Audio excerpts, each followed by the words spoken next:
Have you ever eaten the treats you offer to your pets? Why not? Afraid of what they contain? At Scout and Zoe's, we use premium, USA-sourced, human-grade raw ingredients in all of our treats. I'm Cindy Dunston Quirk, founder and chief dog lover at Scout and Zoe's. I eat our treats. Yes, really. And they are pretty darn tasty. Do you know of any other owner of a pet treat company who eats their treats they produce? I consider my pups my family and only want the best for them, and that includes great treats.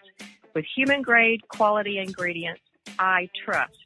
Safe for me, safe for my pups, definitely safe for your fur kids. Visit us at scoutandzoes.com for the yummiest treats, chews, and raw products in the universe. Because at Scout and Zoe's, your pets are our family.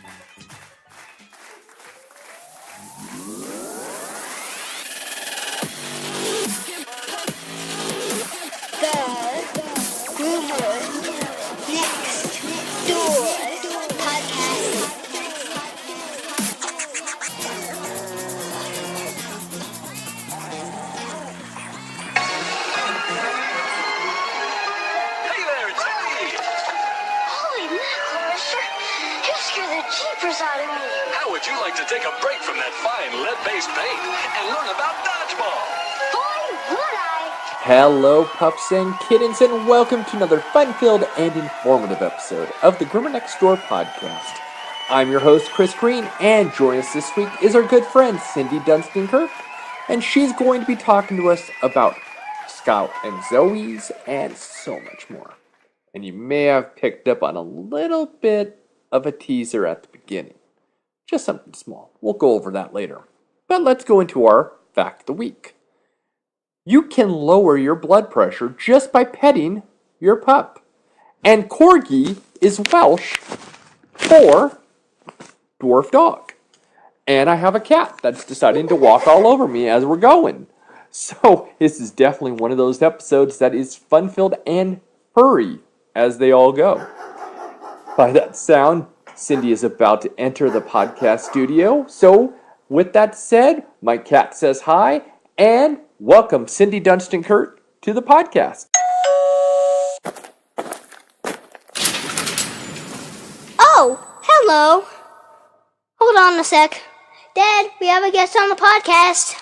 All right, this week on the podcast, rejoining us is Cindy Dunston Quirk. She is the owner and amazing, and I would say sensation, Facebook Live sensation that you see from that she talks about Scout and Zoe's and is returning to the podcast. And again, somebody I love to talk to. So thank you for being back on the podcast. Absolutely, my pleasure. Thank you for having me. Well, you know what? It's always a pleasure. And I want to just dive into the first thing. Now, premiering in the beginning of this podcast was your commercial. And so probably people were going, wait a second, this is something new. So I thought we would just kind of topic a little bit on it. And I thought you did a great job. So I wanted, just kind of talk about the experience of writing your first commercial and what was that like? Because I always find it to be very strange. It was kind of strange, but it's kind of like doing, if you're in the business world, you know what an elevator pitch is. Everybody, that's like somebody says, what do you do? And then you have like 30 or 60 seconds to capture their attention. And that's what that is it's a 30-second or a 60-second elevator pitch about the business, except it has to be really condensed and it has to be captivating because we want you to come to the website to visit us and see what we do and hopefully to order some products for your furry pets. So it was interesting and I loved writing it. I'm going to do another one. So and get that tape recorder rolling. Oh, I miss tape recorders. I really miss them. I've said it so many times that I miss the actual physical tape. Everything is digital, so you don't forget to touch it. Drives me nuts. Yeah. Well, let's go into something that I've kind of kicked off recently, and I find very interesting. It's completely off topic, so I think that's what my ADD loves. And that is, what was your recent movie you've watched, and was it good? Oh, the most recent movie that I've watched? Yep. Oh my gosh. As you can tell, folks, I don't tell these guys before we actually record. It was a rerun, and it was Groundhog Day. Nice! I love that movie because it's just, I mean, everybody can relate to doing something over and over again, and I love Bill Murray. So I sat there and it made me laugh because USA or AMC or one of those stations like that was playing it all day long. And we caught it, and I'd never watched the entire movie all the way through, so I caught it part of the way, and then because it's a marathon, they just show it over and over and over. I was able to watch the first of it after I watched all of it, so I got to see it again. So I love that movie. That is a good movie. Speaking of Bill Murray, I saw this recent documentary on him, and it wasn't on him. It was a little bit of a sidebar to him. It was on Netflix. Oh, wait, was it? Yeah, I think it was Netflix. And there's a phone number you can call, and it's his personal voicemail. Tons of people will call and pitch him ideas. Random things. I don't have the number. I would love to call and say, hey, I would love you to be on this podcast. I don't know. I want a number so I can call him and tell him about Scout and Zoe. Right? He's a big animal lover. I'm thinking to myself, can you imagine, let's not talk about the movies. Let's just talk about you and your interests and your dogs and things like that. Let's, we all can, catch the highlights of movies and all of the things that you have to go with that. But let's go just find out who's Bill Murray. I mean, can you imagine picking his brain? That would be amazing. That would be fun. And he lives in Charleston and he is South Carolina, and he shows up at people's weddings and stuff. He photobombs them. I mean, he just shows up and crashes. And people love it because, I mean, who wouldn't love Bill Murray to show up at an event they were given, right? That was the whole thing about the documentary, is just that. It was that urban legend of how he would show up in places. He'll go to a frat party, or he went into somebody's house. They were having a party. It was a house party, and they had a ton of dishes. And he said to the girl, well, this just isn't right, and start washing her dishes. How odd. So it's great. I think it's wonderful, but odd at the same time. So yeah, when you said that, I'm like, I got something to go with it. So, again, I never tell anybody before we start recording that's the first question, because it's such a bizarre thing to ask, but I find it to be interesting and fun. So, well, I appreciate that. Actually, the very, very last one was Woodstock, the movie.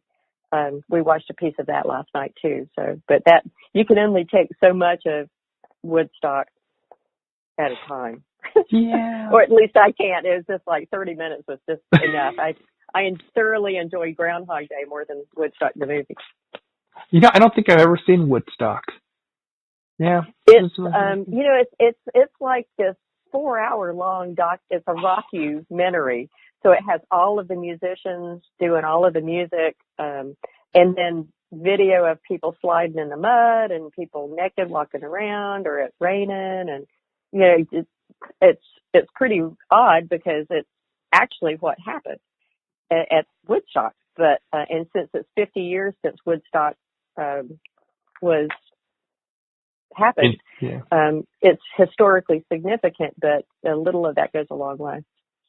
Yeah, even if I was available to have gone, I don't think I would have ever gone. It's just that it never really seemed to be my place. It was kind of like Burning Man. I never really wanted to go to that either. And I was closer to that than anything else. And I'm like, no, don't really care. I like to be clean too much, with 500,000 people and no toilets and no showers and mud. That's not my bag. Right. Yeah, you know what? Yeah. I look at camping. To me, camping is a very low-star motel. That's camping. Camping at the Ritz-Charles? Yeah, no. We can go down to the motel, whatever you want to call them. That's camping to me, because you really don't know what's around. I mean, there are wild things around that room. So that's camping. That's as far as I'll go. I would love to go glamping. Those nice motorhomes. I would do that. Oh yeah. But yeah.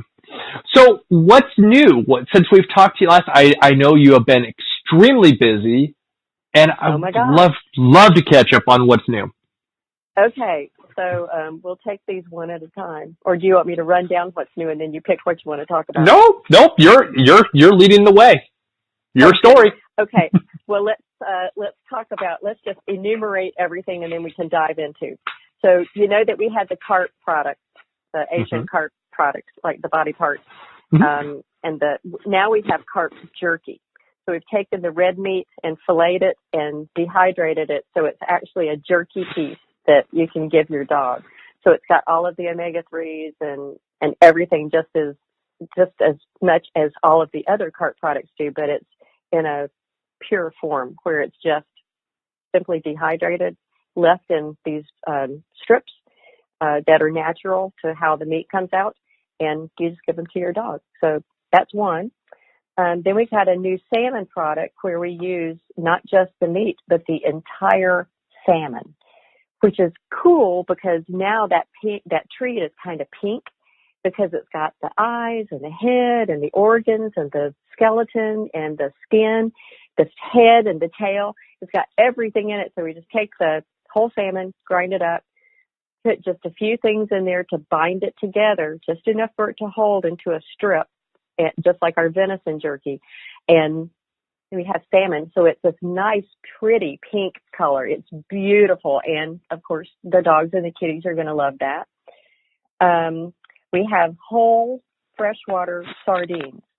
And these are 6 or 7 inches long. And it's the whole sardine. They're from the beautiful clear waters of Wisconsin. And they're just freeze-dried. So Scout and Ziva get a sardine on their food, every few days, just as another, instead of having to add wild grizzly salmon oil or something like that, we just give them a whole sardine so that they get the omega-3s out of that, and it's just a natural source for it. And then the most exciting thing is the raw grind. Ziva and Scout have been eating raw for a couple of years now. Actually, since Ziva got her adult teeth. So it's been just about 2 years because she's almost 3 now. But we have turkey and chicken and lamb, beef with mackerel, beef with veggies, pork, and then we have raw duck necks and raw duck frames. And these are all frozen, and the raw grinds have the organs and the bone ground into it or mixed into it. So all you'd have to do is you could get like a dehydrated, what are those called? It's not a supplement, but they're like Dr. Harvey's Raw Vibrants or something like that, where it's got all the vegetables and everything blended up in it and it's dehydrated and you reconstitute it.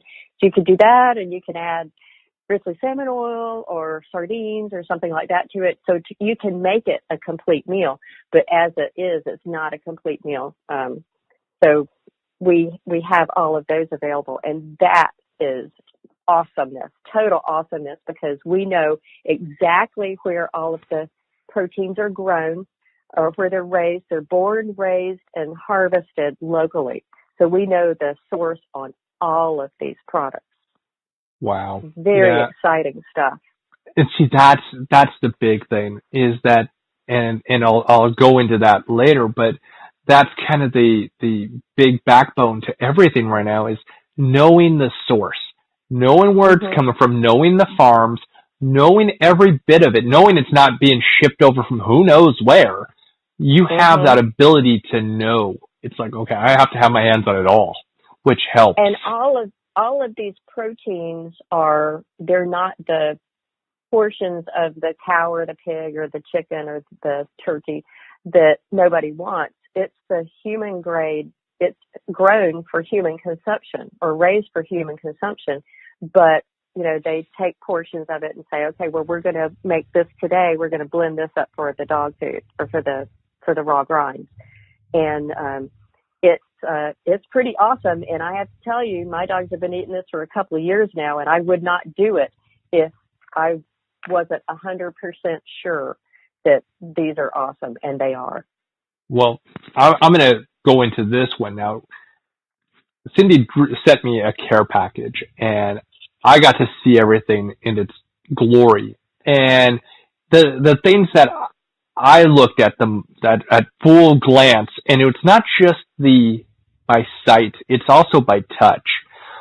Number one, if you go to a big pet food store or any kind of big box store of its own, you're going to get different treats, and they're going to have that bleach look to it. Yeah, that's not your stuff. That's number one. Mm-mm. Number two is the texture. You can feel all of the oils that were in that particular product or particular protein, and it's still there. It's not like with big kibble that's sprayed on the fat stuff and it's already decomposed. No. It's the oils and everything that's in that protein, and the feel is just something that you just don't find. I was shocked. I even told you, I was like, whoa. I mean, I knew you were good, but you exceeded all expectations. I was shocked. Well, I'm glad that we exceeded your expectations, because that's exactly what we strive to do. We don't want to be status quo. We want to have everybody who does have the opportunity to buy our treats have this wonderful experience, because then they can tell their friends about how good these treats are, because they really are the best treats that you can get. They are. And see, we're very, it's like we were talking at the very beginning with this, you were talking about, training treats with the puppy. And, of course, Sumo is just a year old, so he's still in that training mode as well. They don't get it as all the time. It's, you have to do the training. You have to be going outside. You have to do what you're supposed to do, kennel training, all the little things that are necessity in proper growth, mental growth for our pups. So they're not going to be like, every day, here's a treat type thing. Boy, well, you want high value treats, and that's what most of these are. I mean, I would consider the chicken tidbit a high value treat, because it's basically our chicken jerky that's just in smaller pieces, so you don't have to break a big breast apart.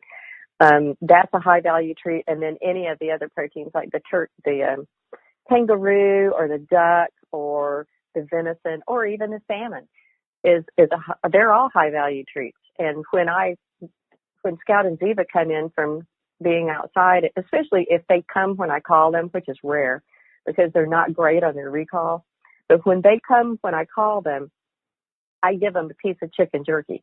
I give them a little tidbit, because they've done exactly what I asked them to, and they deserve a better treat for behaving like I asked them to, rather than come in when they want to and then look at me like, okay, I deserve a treat. It's like, no, you don't. Sorry. That's what I was using your treats for, is recall as well. Because we don't have a great deal of backyard. We never utilize the backyard because it's adjacent to a bike path, and there's no wall, fences up at this place. So instead of worrying about that, we just let them go out in the front yard. And again, it's not a massive front yard, but we want them to have that sense of, okay, you're still a dog. You need to be off leash. You need to know this is your yard, and you have to have that recall. And even with the puppy, it's very important. And I'll tell you, your treats on recall, brilliant. They're like, I know. I shake the bag, and they are like, oh my God, I know what that is. And I've never seen their eyes open up, to reference it.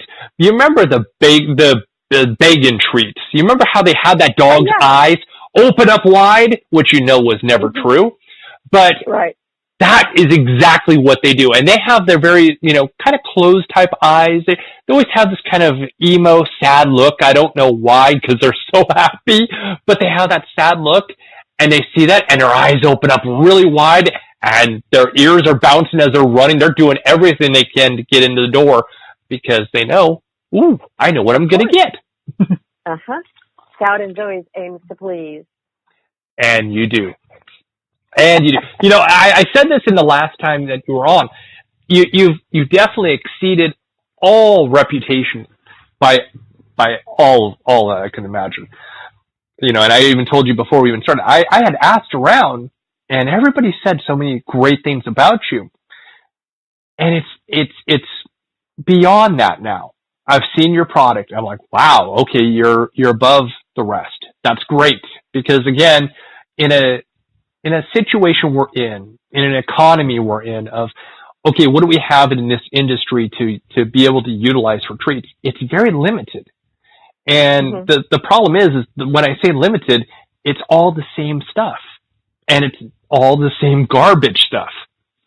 So you can't go into a big box store and buy anything. It's not good. Well, you should think about it before you do. And even though some of the big box stores are touting the fact that they're going to pull all of the products that don't have natural ingredients in them, they were also the same big box stores who swore years ago that they were going to pull all the products from China, and they didn't.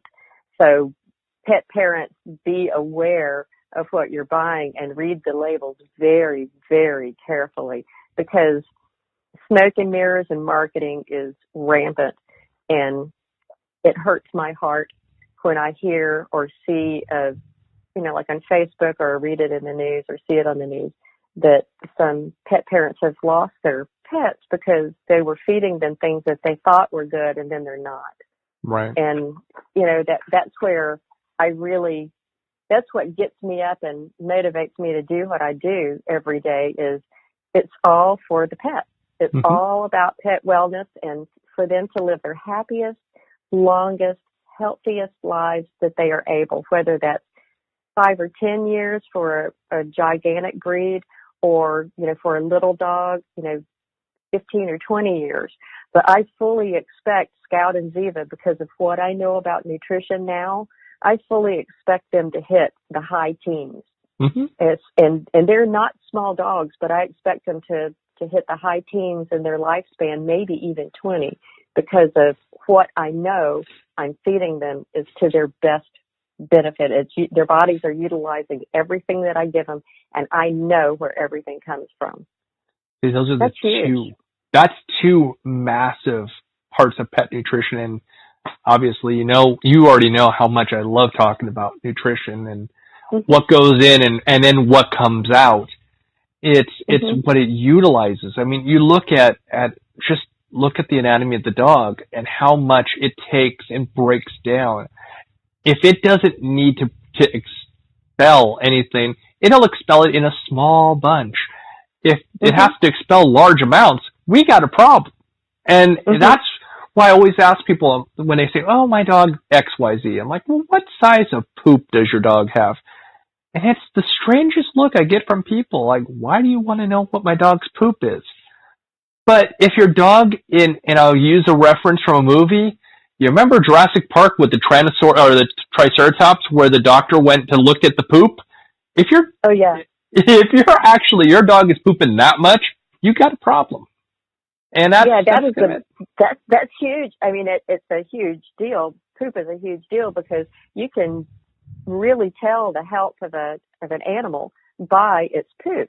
And we did this. I started picking up poop when Zoe was alive because she was a poop eater, and that wasn't good. So I tried everything that I could. So the only way I could stop her from doing it was to pick it up.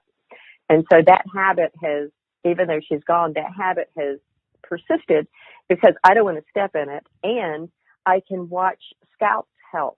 When he was not on raw, he was having these horrible digestive issues, and his stomach was gurgling and rumbling, and then he'd have explosive diarrhea and be really lethargic for a day, and then it'd go away. But then it would come back, and it was so random. All of the vets, they wanted to do biopsies or endoscopies or things like that, and it's like, I'm not going to subject him to that. And we thought he was allergic to chicken. So for the longest time, he didn't get to enjoy anything chicken that we were making. But once I switched him to raw, all that stopped. And now he's able to eat raw chicken, the grinds, and he's able to eat our chicken jerky. It doesn't bother him at all. It was the processed kibble that was the problem. But going and picking up all the poop, his poops are almost non-existent. They are so small. I know the size. I know which dog it is by the size of their poop, because Ziva has a little bit more poop than Scout does, but she also outweighs him by 30 pounds. So she's entitled to have bigger poop, but I know which dog goes where, and that's how I monitor their health, is to watch what they poop. And that's just it. We have an ability to be veterinarians to some degree by just studying the poop. We can tell what our dogs are going through in that simple thing. It's the same thing with cats. You're going to know when a cat is having issues. I mean, we already know big kibble companies, they'll have UTIs and all that different things. So they're going to go through a lot of different problems. And they're right there, visible. We don't have to have the DVM at the end of our name to see this. It's just available for us. And again, knowledge, being able to see all this stuff and to be able to talk about this stuff or listen to this stuff. However we're consuming it, read it, listen, however, we have this now new platform.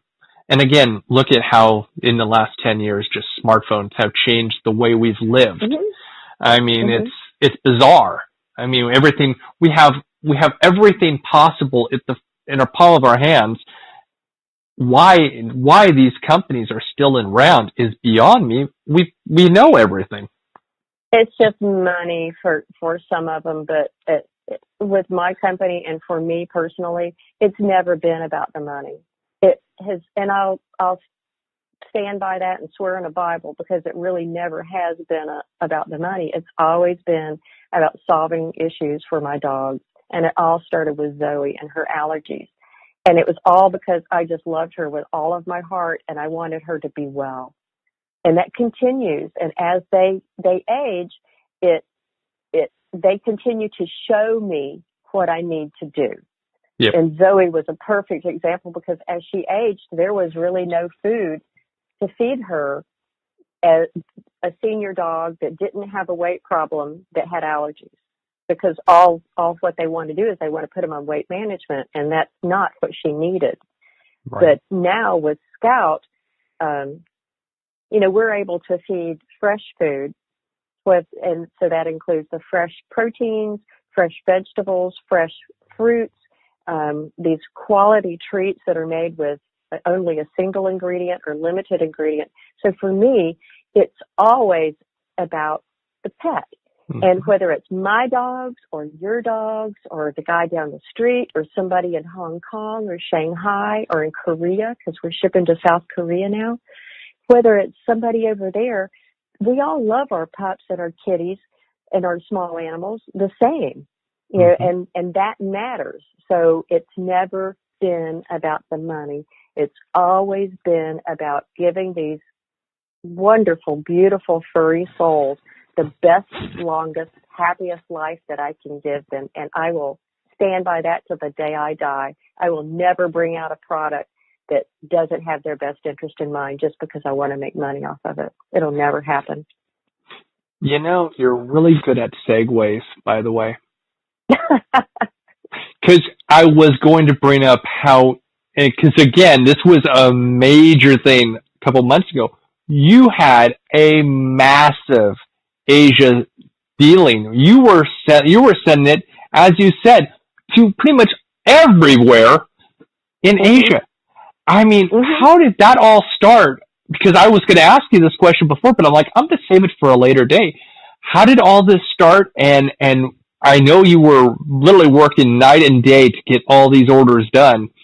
Kind of take us through that time, because it seemed very fascinating.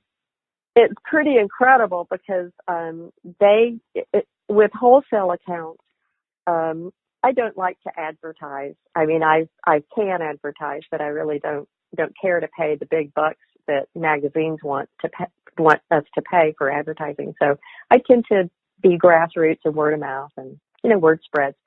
And I got this email from a company in South Korea, and I ignored it, because I get stuff from all over the place, and usually there are scam artists out there, because they want to buy product on a credit card, and then you ship it, and then they decline to pay it. They reverse the charges and whatever. So they emailed me again and said, "We sent this email to you a couple of weeks ago. We really want to talk to you." And so I bounced them an email back and said, okay, let's set up a time to chat. And they had heard about us. They'd done their due diligence and had heard about us and investigated what we were doing, and they were interested in our treats. So we went through on a phone call what we were able to do and with the treats. And then they said, okay, we can't import this, and this because you have to be careful with ruminant animals and some other things like that in the Far East, and as well as in Europe. So we have to be really diligent about the ingredients, whether it has natural bacon in it or bacon flavoring or something like that. So I picked out the product that I thought would work, that they would be able to import. And they ordered a set amount to test them out, to see the products, to get them in their hands. And once they got the product, they put in this huge order. And we had this, when DHL picked up all of the order, it was just incredible to watch it go out, because I was like, okay, here we are in South Korea now, and they've ordered a couple of more times, and they're a wonderful company. And now pet parents in South Korea are enjoying most of our fish products. That's awesome. That is just so awesome. I congratulate you for everything. That's amazing. That really is. And you know, again, I have to do a disclaimer to things. So, as we mentioned at the open, I have now Cindy as a rotation into the ad, a little ad things. Now, the one thing that people don't know or haven't heard is that I don't have these people ever charge them. That's not the whole point. The point of having Cindy doing her commercial, have it on this podcast, or even Troy, is that I believe in them. And as you can tell, there's two people that I solely believe in who are doing something that I really honestly will put this name and this podcast in front of them and say, yeah, these people, they are amazing. And it's not because, you're throwing me, anything. It's not about that. Now, again, I really loved your product, and your package was absolutely amazing, and I truly appreciated it. Don't think that at all. It's not at all. What you do and how you are. It's like, I am so happy to have you right there, because honestly, I believe in what you're doing. And again, I was very fortunate to really touch your stuff and see how well it's made and the quality. I mean, honestly, I've almost ate some of it because I'm like, this looks so good. Actually, you can eat it because it's all human grade. I wouldn't eat the only thing that you shouldn't eat are the raw grinds, because they have ground up bone in them. You can eat the raw carp burgers because they don't have any bone in them, but everything else that is raw, you shouldn't eat because of the bone. But all the other treats, the dehydrated ones, the smoked ones like the venison or the duck or the chicken sticks, things like that, you can eat them because I do. Chicken and apple bites are one of my favorite go-to products for trade shows, because it's, especially when I exhibit at a trade show, because it's really hard to get away. The food is super expensive and it's not good. I'm not going to eat a hot dog. I don't want it. It's not going to do me any good physically, and I don't want to pay $15 for it. So I'll open up a bag of chicken and apple bites and I'll chomp on that until I can go get some dinner somewhere. But Sumo, Katana, or Ojo would really not like me if I was eating their treats. They would look at me and they would haunt me. That's the only reason why I haven't. They would say, Dad, you know her website. You need to buy some treats. And they know that. They're like, I'm surprised. You know what? If they could get my computer, they would do that, which is also funny. I think I mentioned it to you. So the desk that I use right here for producing this podcast, you sent me some really cool stickers, and I put them all over my desk because I was like, this is so cool. This was cool. My wife did steal one of them, which was the Year of the Dog, which was awesome. Oh, she did steal that one. Yeah, she stole that one from me, which I was like, okay, I'll let you have that.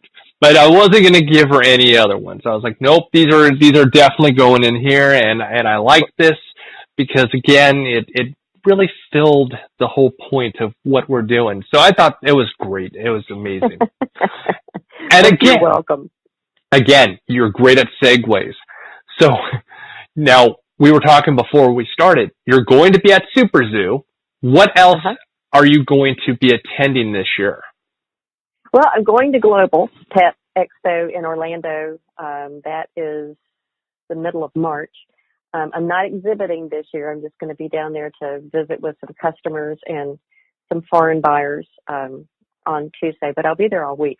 So if there are retailers out there, there are other groomers that have a retail space in their shop, and they want to talk to me, just find me on Facebook or go to the podcast and ask your favorite podcast groomer, your groomer podcaster, what my contact information is, and he can give it to you. Or you can email me. You can always do that off of scoutandzoes.com. So I'll be at Global. I'm going to be out in San Diego in a couple of weeks to work on my business. But then I'll be at SuperZoo in Las Vegas in August. So Right now, those are the only expos that I'm planning to do. There may be one locally called Living Lightly. It's for eco-friendly companies to highlight how you can live in harmony with the environment. And we did really well at that last year, talking about our treats and telling the local community how good they are for pets. So we may go back there. I just don't know yet. It's only February. And yet we say this now, and how soon are we going to say it's only August? Right. We say this all the time, and yet it's going to happen. So we know where you're going to be in different spots. Now, I'll say this about going to Orlando. I don't think I could ever go without just sneaking away to Disney World or Universal Studios. I don't think I could really hone in on that. Kids. You have kids, and I don't. So I'd rather spend the day by the pool than go to Disney World. See, even if I didn't have her, I'd still want to go. That's my problem. I'm more of a kid some days than she is. Well, I tend to want to relax. It's like my little afternoon. Last year when I went down there a day early, they had tornadoes. So that day turned out working inside, not being poolside. But normally up here in Indiana, that time of year, there's snow and ice, and it's awful. So I love sitting down there in the sunshine with an adult beverage, going, too bad that all y'all are still in Indiana because I'm not. But I'm there all week. I get there on Monday and I leave on Friday, and it's pretty much, except for that afternoon, it's pretty much all business. Well, I know what it's like this time of year because I'm just over in Missouri, so I know it's terrible cold, and then we get one day that's a fluke that's in the 40s, and we're like, oh, cool, we don't have to wear anything but a t-shirt, and then we're back to the negatives. So yes, I can see where Orlando would be wonderful in March. Definitely would be nice. I think wonderful. Tropical anything, anytime. Even if I stay at a hotel that's about 20 minutes away from the convention center just so that I have a walk through this really wonderful, lush green area so I can smell spring, and it gives me time to prepare for my day. And then when I get done after the floor closes, I get to kind of decompress before I have dinner with other people or do whatever I'm going to do for the evening. So I just enjoy getting away and meeting customers and meeting prospects that I've been working with, so that, because I think that people like to do business face to face, and I know that once people meet me, it's harder to dodge my calls or say no to me, that we have more of an understanding and a relationship. That's how relationships start. And most of my clients are my friends. Most of our customers are my friends. So I think that goes a long way to build trust and have that relationship. And not only that, you have the business side that we've already established, but you also have the show side.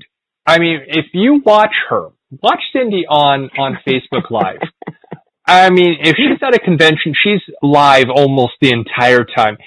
You have this energy that you continue to push out the positive, and it's so much fun. I mean, I've told you, I sit there just watching because I'm like, this is the most entertaining show that's out there, and I enjoy it because you're fun. And so I can see that 20 minutes, that lead up of just kind of, getting ready for it. Because again, this is not something that you just turn on and turn off. It takes a few minutes to get into that mode. And then once you get into it, boom, you're there. And I get that. And I absolutely dig it. I think it's great. I think what you do is just fabulous. And I told you that the last time. I've said it millions of times. I get a kick out of it. I love how you pull everything together. It's fun. And you're very kind to say that, and I appreciate it. Let's hope this year, the SuperZoo, all of the situation that happened last year on receiving all of the things does not go like last year. That was a debacle. But on the plus side, though, you handled it amazing, and you did a perfect show. Facebook Live, she was amazing. Go back and watch them. They're just epic. They were all epic. Hopefully this year we won't have the booth get lost, but I'm going to think about that long and hard the way I ship everything. So I will make sure that we get everything that I properly send out there, that it's delivered on time and intact. So we'll see about that. But stay tuned, campers. Facebook Live will tell you whether or not that happens. If not, we'll have the trade booth saga part 2 this year for SuperZoo. Yeah. I don't know if you realize that you actually movie lined on that one. I'm pretty sure you get that, but I loved it. That was totally hot shots right there. I mean, really, really digging into that. I loved it. Oh, that was amazing. Best time of Charlie Sheen's career. Good callback. Very, very good. I loved it. I love that. Well, we're going to go into a little offset to something else that you're working on. Now, you would honestly wonder in this whole podcast world that we don't want to talk about other podcasters. At least that's some people. That's not me. So you were telling me before that you're involved in 2 things. One, you want to start a podcast, and I'd love to share that with everybody because, honestly, I will listen because I think you're entertaining, and so I will be listening. And then you know what? It's not that you're doing enough as it is, but you want to write a book. So tell us all about this. Well, the podcast and the book will not necessarily be all about the pet industry, although that's a pretty integral part of who I am and what I do these days and for the past 10 years. But it'll be about business, about starting up a business and running a business, and basically the things they don't teach you in business school. So because not everybody knows how to go about getting your retail merchant certificate if you're going to open up, that's something that you have when you don't charge sales. When you charge sales tax, you have to have that to pay sales tax. But if you're going to buy wholesale, it's a long involved thing. But anyway, that's one of the things. So it's just about the stuff that you have to know, that it's almost like Woody Allen's everything that you wanted to know about sex but were afraid to ask. It's about business and about the pet industry, and the podcast and the book will be like that. And both of them will be an homage to my dad. And I kind of do want to tell you the name of it, but I kind of don't want to tell you the name of it because I don't want anybody to nab it before it gets done. I like that. So campers, you're going to have to stay tuned, because once the podcast comes out, then your favorite Groomer Next Door podcast and Cindy from Scout and Zoe's will come back together and enlighten everybody so that the names will be secured and trademarked and everything, so we don't have to worry about doing a big reveal. Yeah, I like that. It'll be awesome. Awesome because go ahead. Yeah. No, my dad taught me a lot. He passed away. It'll be 11 years this June, and I just idolized him. he taught me everything that I know about talking to people and running trade shows, because I used to help him in his trade show booth. And in fact, if you were at SuperZoo last year, there was a picture of my dad and I in his trade show booth when they lost his booth. Oh. And it said, there was a big sign that said, in memory of a lost display, and there was this big floral, it wasn't a decoration, but this big floral arrangement, and it was a funeral arrangement because they had lost his display. And, you know, at a pharmaceutical trade show, that's terrible because you don't have any product, you don't have anything. So I thought it was pretty curious that the same thing was happening to me. So I dug out that picture, and I'll put it on our Facebook page so that everybody can see it. I'll put it up there and tag the groomer next door, so everybody can see it. But it made me feel real, like he was there. And since he and I had we had a great relationship, but at times it was really tumultuous because we were so much alike. It was like looking at each other in the mirror. So the podcast and the book will be in memory and honor of my dad, because he was just such a big, and my mom too. She was also a big influence in my life. But Daddy taught me how to survive the business world. Now, Mama, on the other hand, taught me how to stand up for what I wanted, even though I was a girl, that gender didn't matter, and to do everything that I wanted to do with this wonderful, wicked sense of humor. And a little bit of mischievous in there too, mischievous attitude. So I owe a lot to my parents, and the book and the podcast will be for them. I love it. And what I was going to add to this is, I won't reveal anything, but it was so perfect. You know, the hardest thing about creating a show is coming up with a name. That's the first problem. Then the next problem is, okay, what am I going to do? How's the format going to go? But that all comes later. It's the name. And I think you nailed it.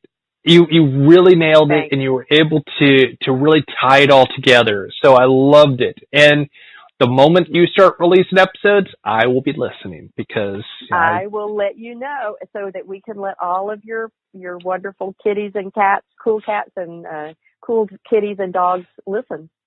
And everybody needs to know. They do. And you know, the hard thing, and I'm going to chime in on something that is probably gender inappropriate because I'm a male, but it is really hard for females to actually work out there.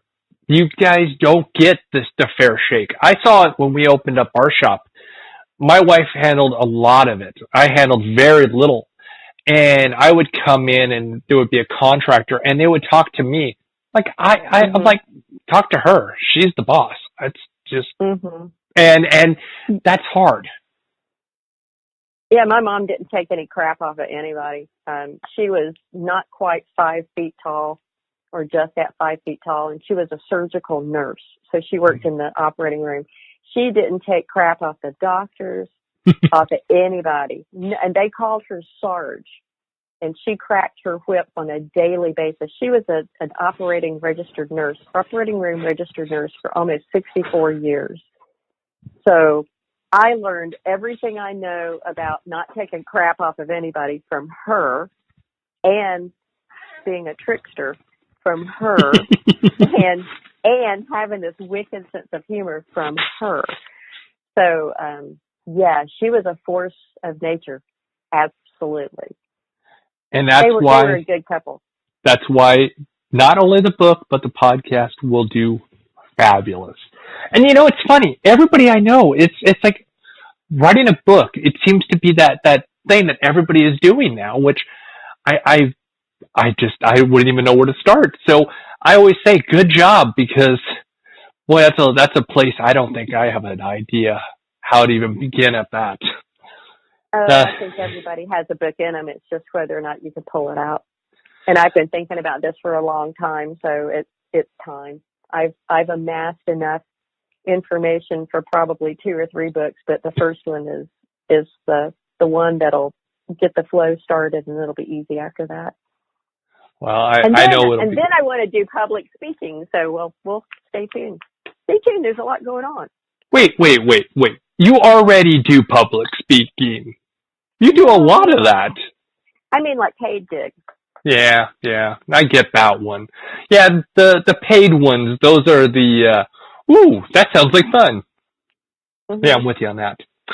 I love that. Give me a microphone and tell me what you want me to talk about and for how long, and I'm good to go.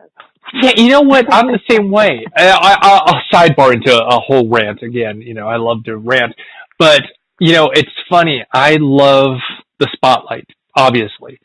And so my wife and daughter and I will go to a local college basketball game here in town. And I always look down at somebody that I know who is on the radio. And I'm always looking at my wife and my daughter and going, I really want to be there. I really want to do that. And my wife just cringes on the idea of it, hates it. I'll go down and I'll talk to him in between the show that he's recording. And she literally, you could see her climbing into her own clothes, hiding. She hates it. My daughter, she loves it. It's a certain personality. You either have it or you don't. And some people can train themselves to do it if they don't like it. But I'm a middle child, and I kind of had to be a ham to get any attention. So I think that that's where it started. But they created a monster, and now the genie's out of the bottle. So we just got to let the big dog go, You got to. And let her speak. Yeah. So, did you have anything on your list of things you wanted to talk about that I didn't cover? Because I know we were talking about this. We were talking before about bullet points of things that we were going to talk about. I didn't know if you had anything on your side that you were like, oh wait, we didn't cover this. Oh no! If we don't, then we'll just have to do another episode. Oh darn! Is that really? Well, that's going to happen anyway. So it doesn't. That's beyond. That's inevitable, folks. Well, there you go. Well, it has been a pleasure, and you will get to hear Cindy every other week when we do the podcast. I'm going to rotate each one between Troy and her, and you guys will get to hear both of them. So it's not like you're not going anywhere. You're going to be here every other week, in a sense. Yes. I'm there is always in spirit. And again, with all the shows that you do on Facebook Live, I mean, I don't even know how you have time for anything. You really put this stuff out there. You're so much better at that than I am. I mean, you push out so many more Facebook Lives, and you're doing it, and it's like, wow. I'm just going, I just don't have the time. I just don't know where to find it. Well, just do a segment every now and then. It's just so much easier once you practice. And then, whether it's interesting or not is anybody's opinion. But if it's interesting to you and you want to do it, put it out there. Somebody will like it. Somebody will. Exactly. And that should be the message to take away. Yes. Mm-hmm. All right. Well, I appreciate you being back on the podcast, making a commercial, and sharing all of your fun with us. It's been a pleasure. It's always a pleasure speaking with you. So have fun, be safe, and we will see each other again. Very true. Well, I'm Chris Green. Have a fantastic week. Bye-bye, everybody.